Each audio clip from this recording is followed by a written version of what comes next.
Introducing Instagram Teen Accounts, a new way to keep your teens safer as they grow, like making sure they've got the right gear for riding. Knee pads. Check. And helmet? Done. See you, Dad. New Instagram Teen Accounts, automatic protections for who can contact your teen and the content they can see. Ryan Reynolds here from Mint Mobile with a message for everyone paying big wireless way too much. Please, for the love of everything good in this world, stop. With Mint, you can get premium wireless for just $15 a month. Of course, if you enjoy overpaying, no judgments, but that's weird. Okay, one judgment. Anyway, give it a try at mintmobile.com/switch. Upfront payment of $45 for 3-month plan, equivalent to $15 per month required. Intro rate first 3 months only. Then full price plan options available. Taxes and fees extra. See full terms at mintmobile.com. My sister's wondering where our show was. This is the Weekly Scramble. Yesterday. A place where we chat about life over a cold one. We'll apologize to my sister that we're a day late. It's time to belly up to the pod with Mike Fratelloni and your host, Chris Reavers. We are a day late, but we are here. My name is Chris Reavers. His name is Mike Fratelloni. Mike with Fratelloni's Hardware and Garden Stores. Hello, Michael. How you doing? What's your sister's name? Sue. Sue, I apologize. I know you were a dedicated fan of the Weekly Scramble, so it's my fault. Don't blame your brother. Blame me. It's my fault that the show was a day late. Thank you, Reavers, because week. she'll normally text me nastiness because she listens to our podcast as she walks the dog. Nice. So she can giggle and maybe get the dog in a mood to poo. Right? It's all the things that you need to do. So she's a avid listener, and I'm surprised she hasn't texted me right now saying, where is it? Because we are 24 hours late. But Sue, here it comes. All right, so we do have a bit of breaking news to get to, but before we do that, I want to welcome back Harmony Spirits, sponsoring Fantastic. the Weekly Scramble once again. And if you are unfamiliar with them, they have been with us on and off for the last couple of years, and it's handcrafted spirits made right here in the great state of Minnesota, Harmony, Minnesota. And if you happen to be in the area, their tasting room is spectacular, and they have a number of events too throughout the course of, I'm officially calling it summer, but a lot of cool car shows and things like that. And they also do a great job. Go to their Twitter account at Harmony Spirits on Twitter, because on their Twitter account, they'll update like what's currently being offered in the tasting room and all these cool craft cocktails that they offer right there in the tasting room, which is cool. really neat. But they do a lot of cool car shows, and it's a neat town. If you've never been down there, Yeah, you said it's really pretty. It's a neat little town to drive through. It's basically right in the heart of, camping country, because there's a number of campgrounds that are in that area. So if you happen to be passing through down there in southern Minnesota, make sure you stop in and say hi to our friends at Harmony Spirits. And we are so happy that they are back with us here on the Weekly Scramble. You know what I thought was really cool about that? What? Is that, they're on again, off again, right? They come on. Sure. And what it is they get, like, when the ads start hitting, they get so busy. We got to send people and then away. They're like, hold on, stop those ads for a little bit. Right. Because they just have to take a break because they just can't work that hard. And congratulations to them. Exactly. And if you're not in that area, well, just go into your local liquor store and ask for the Harmony brand by name, and help them expand their reach. But it's all over the place. Great people and fantastic spirits with Harmony, because I still have a bottle of their the bourbon whiskey that they made, which is really good. Mine's empty, strangely enough. Oddly enough. The bottle's still there. Right. But it's just as a centerpiece of like, wonder when they're going to advertise again and fill us back up. So we do need to get to a bit of breaking news, because I did not know this until I mentioned it to you, but you have somewhat of a connection. But we mentioned this in depth on Monday, I believe, on the Garage Logic podcast. But Michael Brasel, who was shot and killed in his own driveway trying to interrupt a person trying to steal stuff from his wife's car. They have now, we have a mole on the inside who has informed us that the hockey dad who was shot and killed, the suspect has been arrested and is 17 years old. I'm sure way more information is going to come out once we get more details, but you have a connection to Michael. Yeah, I know Michael and Hillary. I knew Michael and I know Hillary. And shocking, right? I mean, how many times have you just been outside at 7:30 in the morning on a Saturday? They live in a gorgeous neighborhood in St. Anthony Park. You would never for an instant be worried about being outside. We have a store like a block away from their house, right? It's just a perfect little neighborhood. And it's just shocking. And Michael was, and I'm going to just give a little background. He was so much more than a hockey dad, right? He was just this really unique guy and artistic, and like he hadn't done this, but he's the kind of guy I was trying to explain it to somebody who would make a gift for somebody for their birthday that took 400 hours. No way. And you're like, oh, wow, that was really cool. Like, that's super impressed because he was so skilled and so creative. Where you and I would have to hire somebody. Here's a bottle of Harmony Spirits, right? We would get him, but he's just that kind of person. And Hillary, his wife, is the sweetest woman. And I don't know if you read her Facebook post. I did, and I'm glad you went there because, well, I did, and it was absolutely gut-wrenching. It was gut-wrenching, and I'm not going to read it, but I'll just paraphrase some of the things. But she said, I didn't think this would be the day that I had to give my husband chest compressions in our front yard as I yelled to my kids to call 911. I didn't think it was the time that I had to okay that the police could swab my children's mouth to figure out the DNA so they could search for the DNA in the car of the person who killed her husband. Didn't know that this would be the day that I have to okay that Michael would be willing to give his lungs or his heart to his organs to somebody. And the way she said it is just like, no one knows when that day comes. Nope. And it seems more than ever that concept of dying old is just, you're just lucky if you die old. Yep. Because it seems like so many things are just happening. There's a weird vibe that's going on. And this one was all of them are important, right? Every time someone dies, this one is just so nonsensical. It's like, what? Why? Right. Why? And when I first read the story, it would have been Saturday morning or Sunday morning? Yeah, he died Saturday morning. So sorry. So when I read the story, it would have been Sunday morning. And I don't even know if this is selfish in a way, but I instantly could identify with this guy. Yeah, he's your age. He's my age. Yeah. He's a father of 2 boys playing sports that he's actively involved in coaching. His wife's a nurse. Yep. Mike, I would have done the exact same thing that this guy did. Yeah. If my wife said, hey, I think somebody's breaking into my car, I would have gone outside to see what was going on. Mm-hmm. I would, I'm extremely overprotective of her and my kids. I would have done the exact same thing, and I would have been shot dead. It makes me so mad, and it makes me just wonder, okay, I don't see this getting better, and I don't want to turn this into a grand political statement, but it makes me so mad because it's so freaking senseless. And it can be changed. There's an answer to, there's an answer to stop this, right?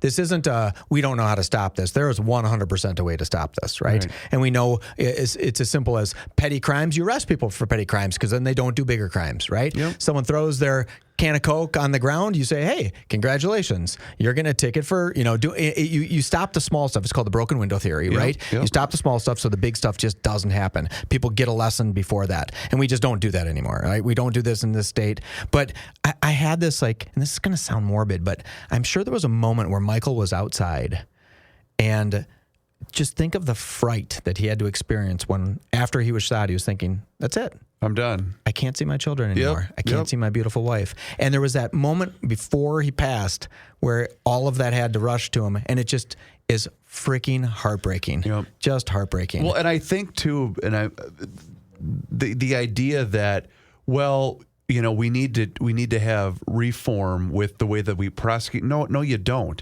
Because the problem is you're applying logic to an illogical situation, meaning that so many of these kids, and I'm going to cite this poor lost soul that pulled the trigger, they don't have the same structure that you and I had growing up. They don't have the same atmosphere that they're growing up in. They don't have the same guidance that a lot of us had growing up. Therefore, the only way that they're going to get that is by being held accountable, unfortunately, to a higher degree than any of the rest of us had to do at 17 years old. Yeah. It's just fact. And Joe and I talked about this a lot before Garage Logic today, and it was in relation to the free tuition for all and basically the runaway freight train that the DFL is getting away with right now in the state. And I said to him, I don't think that these people realize the thoughts that a lot of people are having right now, whether it's a business owner, whether it's a family, when it comes to the big tax bills that are going to be coming due starting in 2024. Sure. People are starting to make choices about, can I really afford to live here anymore? Can I afford to do this? It's happening. I know so many people now that have had this. you're looking at one with his wife, and I'm not planning on going anywhere, but it's been discussed for the first time in our 25-year relationship about, can we afford to stay here? Yeah. Is this the spot we should raise our family? And I don't know that the answer to that anymore is yes, because I'm finding so many issues. And I think that I said to Joe about 3.5 hours ago, this city, this metro area, and I think this state is going to be unrecognizable in 5 years. Yeah. I wonder if it's just 5 years behind San Francisco. I don't even think it's that far behind what San Francisco is going through. Okay. The only good thing we have here going for us, that half the year, if you're outside, you freeze to death. True. Right? Yep. So it does kind of force a cleanup during the... And to be all fair and honest, if you're a drug addict, homeless person... Go to San Francisco. Yeah, like, what are you doing? I mean, if you're willing to just live on the street, at least do it in some of the most beautiful parts of the United States. And here's why I don't have any faith whatsoever. And it's because the people that are in those positions clearly have no answers. Sure. And if they did have an answer, they refuse to act upon it. Case in point, your guy, Mayor Jacob Fry, after what happened in Dinkytown over the weekend, where it was complete lawlessness for 2 or 3 straight nights, basically said, this will not stand. We will not tolerate this. To which I rolled my eyes and said, okay, whatever, Jakey. You had one person arrested 3 consecutive nights for the same exact thing. And what happened? He was booked. He was released. He was arrested. He was booked. He was released. It's a revolving door. I mean, think of that. It's laughable. They're just laughing at us. What I don't like. I really didn't know we were going to go down this road, but I'm glad we are. It's a very interesting thing, and I'm glad we're talking because I want to make sure we're respectful to Michael and his family because it is 100% tragic, right? And we are being respectful. But his story is a microcosm of what is going on and what is wrong with our system right now. I mean, there's too many stories like Michael's. Life. Yes. Yeah, there's too many stories like Michael's, and since I knew Michael, it hit me different, but it should hit me the same way whether you lived in North Minneapolis, whether you lived in South Minneapolis, wherever. It should hit people the same way. Nothing senseless deaths like that should never happen, right? And it's one thing to be walking outside and a tree falls on you and you die. That's sad, right? This is just senseless. That's sad. This is senseless.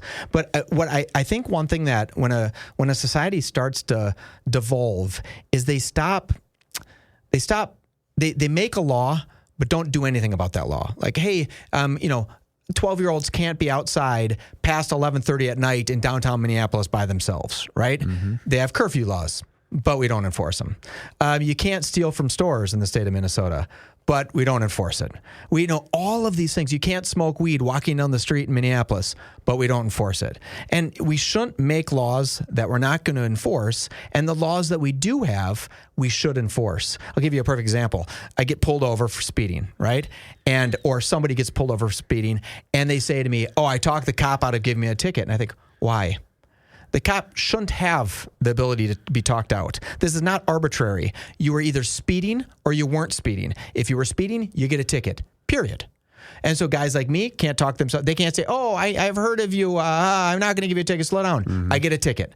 And guys like that don't have headlights on, they get a ticket. And you just have to make it clear because we have to just make things really clear. Everybody understands you can't do these things, and if you do, there's consequences. And I think we've really made a mistake by making things very gray and nothing's black and white anymore. Yep.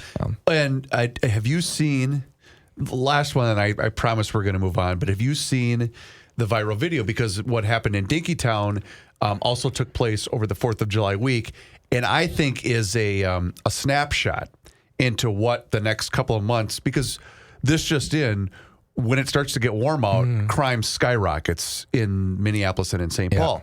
So this was a video that surfaced either a week or so ago from, that little gas station that's over by Target Field. I can't remember if it's a Holiday or a Super America, whatever Raceway or whatever. 10 years ago, that was a really nice gas station right there in the corner where everyone that was leaving the Twins game would stop and get your stuff before you got on 394 and headed home, right? Well, there was a group of youth that were there, and they were pumping gas onto the street or onto I saw that, yeah. And they were then going to shoot fireworks at it. And I'm thinking, how demented is your brain to think that this is going to be funny or that this is going to be a good idea? Because this is what we're dealing with. We're dealing with a group of people that don't give a damn about anything other than themselves. And in some cases, they might not even give a damn about that. And that's probably where it starts, is they don't have a care for themselves. They don't, or anybody else that's around them. And Yep. I'm thinking, we are in serious, serious trouble right now. And again, to those that are in places of power, it's just that they just need whatever. More basketballs. Don't get me More soccer courts open late at night so they can play soccer. And this simple fact is I don't want to crucify the youth, right? I don't want that. It's decisions made by a whole bunch of people, not just the youth, that there's a problem. But when you're downtown Minneapolis and there's 15-year-olds walking through downtown Minneapolis at 2:00 in the morning, something's wrong. Right. You know, where are they supposed to be? Let's now transition. I got some emails from listeners based upon our conversation from last week. Nice. And the first of many on this given topic. So thank you to everybody that did email in. But I just did a quick search, and this is the one that popped up. This comes to us from Steve Hartwig. So thank you very much, Steve. Subject line: who owns Coors? And I made a mistake. So I'm the one person in the Twin Cities that's willing to admit it. Well, actually, Joe would do it too. And I knew you weren't right. But you didn't. No, but I didn't. I was like, I don't care. No one's listening. I know you probably have been told this, Reavers, but I can't help myself. InBev doesn't own the Coors brand. It is owned by Molson Coors Beverage Company. Your point is still valid, though. InBev owns so many brands, including Modelo, that some might think that they are sticking it to Bud Light when they unknowingly switch to a different InBev brand. Cheers. And I'm okay sticking it to just the brand Bud Light, not the company. Right, I don't need to stick it to the corporation, the salesmen that are out there working hard. I don't need to do that to them. And I don't even need to do it to Bud Light, to be honest. But my concept is wouldn't it be nice to go ahead and say, that's it. Watch. Here's what the power of people who are pissed off can do. Yeah. Right? And it's not going away. In fact, I think from what I'm hearing, there was just a Wall Street Journal podcast about it, right? They talked about it for 30 minutes. No. And they said not only is it not a slowing down, it's speeding up. And so, meaning, explain that to me. Meaning the boycott hasn't slowed down and faded away. It's actually speeding up, and sales are getting worse and worse. And I don't know why.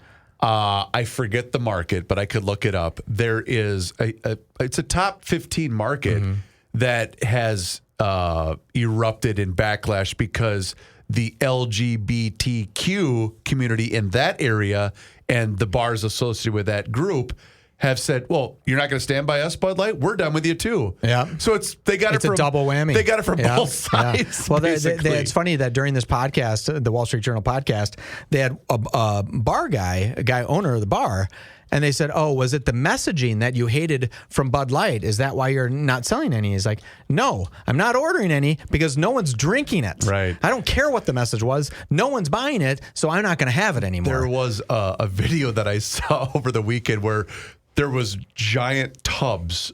Was it? It wouldn't have been the Kentucky Derby. Would it have been? Anyway, but basically saying it said free. You're kidding. And no one touched it. No. So I don't know the validity to it, but it was a huge event. So I don't think it was the Kentucky Derby, but maybe it was whatever. Well, was it the Royals game or the Cardinals game or whatever, where they showed 75 people in line to get beer? It was the Cardinals game. The Cardinals game, and then the Bud Light stand was empty, and people are waiting for 40 minutes to get a beer. And I don't know what the answer is, right? I don't know what Bud Light could do to back themselves out of this, because what they did was really not that big a deal. I don't care. It was one Twitter thing.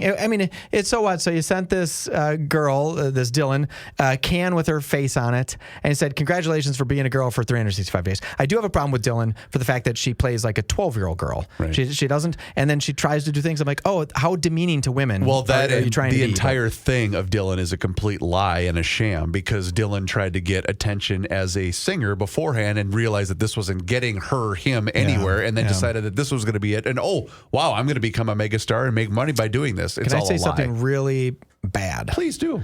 Dylan was at the Grammys, maybe, in a red dress. She looked fantastic. Right? Okay. I didn't know who it was. I'm like, who is that? She looked great. Huh. So congratulations, Dylan. You got one fan in Fratelloni here. Well, congratulations. Well, you know what? If you're going to indeed. do it, go all the way. Why right? not? Right? If you're going to do it, like, Why really, I not? mean, it was great makeup, great looking dress. You know, God bless you. God bless you, Dylan. Well, it's funny you say that. Okay. And again, I don't give. Why would she have been at the he? Why would they? It wasn't the Met Gala. It was some event that she was invited to, right? Okay. Some artistic event. And I can't, it could have been the Golden Globes or something like that. And it just, I don't want to say she looked beautiful, but she looked really fantastic. And what's weird about me is I'm feeling like I need to be cautious with what I'm talking about. Sure. I don't care. I do not care if someone wears or is transgender. I do not care. It's none of my business. It is none of my business. But I do find this marketing, from a marketing side, this Bud Light thing, really intriguing because it is weird. It is a really painful lesson for a whole bunch of people in marketing. You just have to be a little careful. Okay. Right. But yeah, did you find the picture of Dylan? No, I gotta be- was doing a quick search, but then I thought I don't need to be the guy that's Has that on their search? well, and again, because basically they had to turn this room in the old days to give people a little inside. Back in the radio days, when what we call Joe would always sit in the on-air studio, and me, Rookie, Johnny, and Kenny would sit in what's called the control room studio, right? So they basically knew, and they being the IT guys, to say that, oh, there she is. I mean, good looking dress, Not right? bad, She not looks bad. great. Great makeup. Sure. Yeah, good for you. Good Photoshop, everything. Yeah, maybe, you know what, that's probably it. That's probably I'm thinking what it she is. looks great, but Yeah. it's just a bunch of Photoshop. But Crap, I basically, got suckered into it. Everybody in the IT department realized that, all right, any computer that's in there with Rook, Kenny, Can have Reavers- anything on it? Well, no, just we're not going to bother. Okay. We're not going to. Oh, we're not we're going to not gonna bother touch those. inspecting that Okay. because we just know that if we say, hey, what were you doing looking this up? And Kenny could say, well, Joe had mentioned it on the show, so I just wanted to. Sure. That was always the loophole. You see, it was always the yeah. loophole. I can just see the things that pop up on Joe's computer here. So I just know maybe it's not what he's searching on this computer, but what he has on his cell phone. And maybe it links these two computers, and I get Well, to see a lot of Brazilian models and things. what's- I'm making that part up. That's not what Joe's looking at. What's funny is his computer that you're looking at right there also serves as the soundboard for when we're coming back from a break for him to hit the liner. So he does the button bars. Well, just that one. Okay. But I have to have his control panel up so that way when we come back, he can hit a liner and then we begin the ad and then we go on with the segment. The problem is when he starts to tune out. Okay. Meaning if it's a John Haidt news segment and he starts to look at stuff because he's just seeing if there's anything breaking or whatever. Yeah. Without fail, he will click on something because light goes on, monkey hits the button. He can't help himself. So what he'll do is, and all the algorithms realize we know how to get Joe by putting this particular ad up, or here's Golf a Beatles, and cars and here's a Beatles song you may have never heard before. okay. He's going to click on it. Well, then what happens is he clicks on something and you'll hear an ad by accident, or he might have been listening to some song from a Beatles track from the 70s or whatever. And I'll have to say, Joe, this can't air on our show because it's any type of Can you use any? Can you 5 seconds worth? Can you use anything? Anytime, Nothing. Okay. and the thing is, it's not. Well, we don't even fall under the FCC restrictions / guidelines anymore. This is a Hubbard policy. Oh, got it. Okay. Because there isn't. So you have long to pay story a certain short, fee or something. when you're on a radio station, you pay a certain fee to be able to play music that's licensed, to air anything that's copyrighted, as long as it's given proper, as it would be accreditation. Is that the right word? So you have that type of right as a radio station because you're paying what's called, I think it's called ASCAP, ASCAP. Where we don't have that as a podcast. Oh, I It's thought you said completely ass different. hat, and I was like, no, that's my nickname. Yeah, no, yeah, right. That's all of us. Okay. So anyway, so those restrictions the restrictions for podcasts by this company is saying, hey, we ain't getting sued because you decided to play A Hard Day's Night by the Beatles. Yeah. Okay. And here's what's funny. When Prince died, we obviously played a lot of Prince stuff, and no one in the business was notorious for going after people. Yep. And rightfully so. Sure. It was his stuff. In fact, I can share a quick story about that. Because he was, very, very proprietary of his work, which I can't blame him. I probably would be too, which is why I find it laughable that his family wants to basically sell out to everything right now. Yeah. So a person that I know that was heavily involved with Prince's stuff was DJing one of his because he used to own, what was the nightclub he used to own downtown? Quest nightclub. And he was, this particular friend was DJing this, and he's really good. One of those places one of those people that if someone was holding a birthday party for a well-known, they would hire this guy, right? Like that's how good he was. Sure.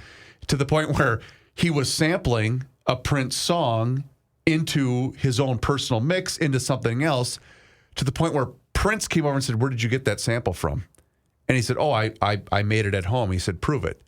And he put headphones on Prince, and Prince heard the individual sample and went, "Oh, wow, I was about to sue you, but that's really good." Really? Thinking that it was so good, he thought it was his own work that this guy was Isn't using. that interesting? Yeah, and it wasn't because he knew the rules. Like if you're going to be at my nightclub and working, you're going to be paid handsomely, but you're also not going to do anything stupid like you're that. Not taking my stuff. Which I thought was wow, that's scary and awesome at the same time. What's weird about music? It's one of the very few artistic genres where I could do a cover of Purple Rain. I don't have to ask Prince for that cover. I have to pay royalties to him, but I don't have to get his approval to do that. Right. But I couldn't make a remake of Citizen Kane. No. Right? I mean, I'd get sued for that. And that really pissed Prince off because I think so many people did remakes of his. And then he would be told that he was doing remakes. He's like, no, when I sing Sinead O'Connor songs, I wrote those songs. The song. And I gave them to Sinead O'Connor. She's doing my song. I own that song. And which is really weird because he wrote songs for everybody. Right? He wrote, and the people would think, oh, well, you're doing covers. He's like, no, I'm not. Those are my songs. But people could cover his songs without, they'd have to pay him, but they wouldn't have to ask his permission, which I find, I can't think of another place. No other art form could you do that. Well, and Prince and I used to be neighbors. I know, way out in Carver, back in the day in Chanhassen when I was living in Chanhassen before I moved to Carver. And John Haidt had, because the governor, in all of his hard work and due diligence, had renamed that stretch of Highway 5. Yes, I don't know exactly, but they called it what, Prince Rogers Nelson Highway, whatever we renamed it to. That we discovered, or at least John let us know, and I did not know this until John mentioned this in his newscast today, that when Prince would record, and this is according to Prince's sister, but when Prince would record a new track, what he would do is put it in the car, I would assume in CD format, or maybe it was MP3, I have no idea, and he would drive around to listen to it. Nice. To see if it was up to his standard or not. It's going to work out in the real world. And here's what I'm thinking. Well, maybe I was driving either to and from work, and I'm just cruising alongside of Prince. Oh, wouldn't that be cool? And I thought, because Joe said, well, I wonder what kind of car he drove. And I'm thinking, well, because it's Prince, he probably just bought some Toyota Celica. I know he had a purple old Mercedes, like 240D for a long time. But I was going to say, he wanted to drive something doing this chore in something simple so he would blend in with everybody else. I wonder how long it's going to take our beautiful governor to turn that Prince Rogers Nelson Memorial Highway into a tollway. Oh, so I assume that will be his next thing pretty soon, right? He's got to get the money on the toll. It's a perplexing thing. Going back to the speaking of that, so I was down in Fort Myers in March, and I wish, and I know I'm gonna probably say this as they continue to age, I want my two kids to stay this age for a long time. Because it's so fun watching them discover things. Yeah. I'm like, what? And like basically everything I say is like interesting to them, which I know is not going to be the case in about 5 years. So we were down in Fort Myers for spring training. It was great. Well, I got a letter in the mail saying, hey, you crossed the Fort Myers Bridge because we stayed in Cape Coral, but we went into Fort Myers a bunch of times. So, you got charged, whatever, $5 for the day to use the toll, which I don't care. It's no big deal, right? And so... Do you know which one I'm talking about? I think so. Yep. Yeah. So they've got that because it's not manned anymore. It's basically you drive through, they snapshot your plate, and then they send you a bill. Okay. So the letter comes in the mail, and I said, "Hey boys, check this out." I said, "Remember when we drove across the bridge and whatever?" I said, "Yeah, I have to pay $5." And my youngest goes, "Wait, They saw your car. So his mind was just like, blown. how did they do that? He saw a picture of our vehicle driving past the tollway, and then, I got to pay $5 each day that we did that. Out of curiosity, could you see the passengers did they black out the passengers? Well, it was a black and white, kind of a still shot, a little bit green. You could clearly see my plate. Okay. And you could see, I drive a black SUV. So, but because a lot of times in the past when they first started that, people were getting busted because someone would be in the car with them and they'd get a picture sent to them saying, hey, you drove past the speed trap, or because it would be mom and dad hypothetically in the front seat, but not necessarily the mom in the front seat. It's like, interesting. Yeah, so I was curious to hear if you could see. No, you couldn't make out the occupants of the vehicle, but you could clearly see it was my vehicle. My favorite story about. Oh my God, I didn't even think of that. That's hilarious. They had it was in a different country, and I heard this story not that long ago where. This guy went and rented a car in a different country, and they said, hey, if you want to go into the city, you need to buy the city pass. Otherwise, we don't want you driving in the city. You got to pay these tolls in there. And he said, I'm not going to buy the pass. Right. And he ended up having to drive his wife into the city, dropped her off at dinner that she was meeting with someone else, and then took a stroll around the city. But basically, he drove around the block like 6 times. Each time he drove around the block, he got hit by this camera. So it kept giving him these tickets every time he was going around. So he was getting 20, 40, 60, 80. He's like, why didn't I just buy the pass? And then he's like, well, I'm not going to pay it. It's like, nope. If you ever want to go to that country again, you have to pay it or you don't get back in. But that's obviously not America because you can get right into America, I guess. Wow. Okay. You're reminding me of how much is an easy pass here in Minnesota? Do you even know? I don't know. I've always wondered that because I'm always going the opposite direction, so it's easy. So once I become governor of this state or king ruler of the world, I'm going to get rid of the easy pass. Well, no, just the whole idea of having a carpool lane. Yep. Because the only people that use it are people that are trying to pass the slow cars in the other lanes anyway. Right. So how about just open it up, and that way you'll ease up traffic. What drives me nuts is when it's outside of the time, right? When it's not easy, where it's open to all and it's still empty. It's like, come on, scoot over there. Right. Let's go because let's use all the lanes and get everybody moving a little faster. They should make it 5 miles per hour faster. People would be willing to pay for that. Like, hey, this is 55, that one's 60. Well, they do that in what state was that I drove through? Was it Tennessee? I can't remember. But the hey, you're not going to be able to get off for a few is a faster speed. But this is 75, and over here it's 65. See, I was kind of making that up, but that's a good idea. But you also there's no way that you can get back over. It actually kind of locks you out of it. Yeah. And I think it's also if you drive anything trailered can also not use that, which makes sense because you want to be able to keep cars moving, right? Yeah. Anyway, okay. Dang it! I was going to look that up and now I can't find it. But whatever. So $200, whatever it is. And I'm thinking, well, how many people? Because isn't there like a device that sits on your visor? Yes. That it scans to let you know, this guy's good because he's bought the easy. Well, how many people are just having something up there so that if a trooper sees that, he's got the easy pass, or does it actually scan when you're going through? I think it scans when you're going through. Oh, okay. Right? And then that's like the yellow light or the red light or the green light or whatever. I honestly, God, I don't know. I've never thought about getting an easy pass, but I must always be going the opposite direction of traffic. Because you drive quite a bit. But I drive to Arden Hills in the morning instead of to St. Paul in the morning. So I'm going the opposite direction. Then when I go home, I'm going the opposite direction. So I never have to worry about it. Plus, I have a blow-up doll that I just blow up right in my passenger seat. Larry David style? And she just doesn't. She's very quiet, Reavers. Very quiet. The one story I did want to bring up with you takes us to the great state of Tennessee. Ooh. You've traveled a fair amount. I'm going to Tennessee at the end of this month. Oh, there you go. Yeah. Well, I'm going to advise you not to stay at the Hilton Hotel in Nashville. Okay, good. I was like, if you pick the exact hotel I'm staying at, this is going to be really creepy. Because there, Michael, and I love Nashville. In fact, I'm still bummed out that my wife and I were supposed to go there, and then the pandemic hit, and we didn't end up rescheduling it. But I love that city. Nashville's awesome. An evening manager of a Tennessee hotel was arrested after he snuck into a man's room and started to suck on his toes, according to police. David Neal, a 52-year-old manager at the 4th Avenue South Hilton Hotel in Nashville, allegedly crept into a male's guest room while he was sleeping on March 30th and got intimate with his feet. According to Nashville Metropolitan Police, Neil made a key card to get into the room and entered around 5 in the morning. The guest told police he woke up to Neil's mouth around his toes and immediately confronted him.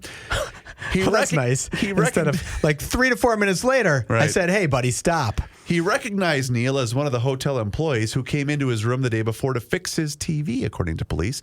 Neil admitted to police that he had entered the room, but claimed he did so because he smelled smoke and wanted to make sure the guest was okay. Police said Neil never reported smelling smoke to security, and there were no other reports of guests or staff smelling smoke at the hotel. I bring that up because of the creepiness factor, obviously, but I bring that up because I had a friend who worked for a large chain of restaurants. So basically, when they graduated, they wanted to enter the hospitality industry, thinking, oh, this would be a great opportunity for travel, and I want to see the world, whatever. Make some money. And she was really smart and really dedicated. And well, she and her boyfriend had to relocate to the Chicago area, and the stories she tells me about working in the hotel industry are freaking mind-blowing. And she's worked in Chicago and in, small markets where you're basically running a little hotel that's right off a freeway, so you're dealing with nothing but I'm in and out travel people, overnights, right? Yeah. I can't even imagine what that experience must have been like for this poor guy to go, this creepy ass hotel manager he's a little lonely. What's nice about it was a guy. So the guy got to feel what women feel all the time. Because FYI, ladies, men can be creepy, right? Yeah. I've known people to do creepy things. I've known like adult men to do creepy things. I'm like, what are you thinking? Right. But this guy, I get feet. I get it. My wife's feet are pretty, right? I get that there's a little charm to it, but never, and I'm going to go ahead and on record. Feet are gross. Never in my lifetime would I look at any guy's foot and say, I'm jamming that thing into my mouth. Well, never in my entire life. To the point where I'm gonna expand on that Yes. thought. Yeah. I love my wife. Yes. My wife is extremely attractive.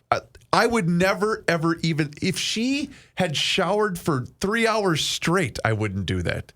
Feet are gross. They're not that gross. No, they're gross. They are absolutely I'm making it sound like I'm a disgusting. pervert. I don't have a thing for feet. No. It's not my thing. No. Right? I'm more of a legs guy. But the feet kind of hold the legs up. That kind of works. Yeah, I can't fathom sitting there waking up. No. But I do love in the story that it said, and then he immediately, instead of in 7 to 12 minutes, he said, hey, take my foot out of your mouth. This particular hotel guest, well, they didn't deserve this to happen to them. It's why you always use the deadbolt. And you always use the what's the other one? The latch. You do something every time. Yeah, because it doesn't matter if you're a soul guy, because there's some creep show guy out there. But just that guy has a job, and he felt compelled enough sexually, because it's obviously a sexual deviance, right? Yep. He was so compelled that he said, I'm willing to take a risk on everything, because you're going to get caught. And you're going to get canned. I don't think my wife's ever slept through a period of me trying to suck her feet in the middle of the night. I don't think she's ever once slept through that. So intellectually you're going to get caught. Right. But you have this fire of pervertedness inside of you, which a lot of guys have, right? A lot of guys have, that you just can't put out, right? You just have to have it. Wow, that's a desperate thing. Yeah. Of all the stuff, too. Guys' feet are gross. I have a tough time like washing my own feet. It's like, ugh. Oh, anyway. Okay. That was that's when I knew my wife loved me, when she said, I didn't even care about your feet.